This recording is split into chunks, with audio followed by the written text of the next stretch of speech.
Nagpapasalamat ang ilang commuter na hindi muna ipinatupad ang taas pasahe ngayong araw pero ang ilang driver problemado dahil halos wala na raw silang kikitain. Live mula sa Parañaque may unang balita, si Bam Alegre. Bam! Evan, good morning. Sasabay sana sa arangkada ng presyo ng produktong petrolyo yung pamasahe. Pero tinapakan muna ng Malacanang ang preno. Kaya alamin natin yung pananaw ng ilang mga commuter, pati na rin mga driver dito sa PITX.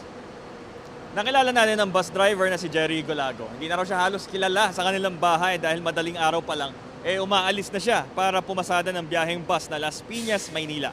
Pero kahit buong araw siyang nagmamaneho, tila napupunta lang sa wala. Sa taas ng krudo, halos wala raw siyang kinikita. May isa pang bus driver tayo nakilala naman, probinsya yung kanyang ruta, San Fernando, Pampanga hanggang Olongapo, Zambales. Siya si Rick Hebron.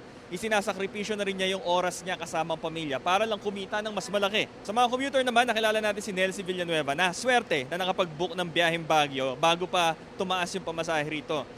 Dahil bago yun naabutan ng mega oil price hike. Pero hindi nila alam kung kailan pa sila makakaulit ng pasyal na magkakaibigan, lalo at kailangan na maghigpit ng sinturon. Ang isang empleyado naman na si Girlie Ulidan, naiintindihan na chain reaction ang taas presyo sa ilang bilihin. Nagpapasalamat siya pansamantalang pinahinto ang fare hike, pero alam niyang pangmatagalan ang epekto nito at kailangan niyang magtipid pa. Pakinggan natin ang kanilang mga pahayag. Halos gumigising kami ng alas alauna. Tapos wala rin kaming kinikita . Halos ang nawala sa amin dati ang kinikita namin mga 1,500 to 2,000, ngayon wala na, nasa 600 na lang. Bumuo pa kami ng bahay. Tubig, kuryente. Halos hindi ko nakakayala na ata . Humaba po yung interval ng aming biyahe. Kasi po sa taas ng bilihin at saka sa diesel, kaya medyo hinabaan po yung interval namin sa bawat terminal. Para sa aming mga commuter, talagang mahirap. Dahil syempre, hindi namang kataasan ng sahod namin tapos biglang magtataas yung pamasahe. Syempre napakahirap sa amin. 'Di ba mga commuter? Wala tayong choice . Kailangan magkumayod. Malaking epekto po sa amin 'to .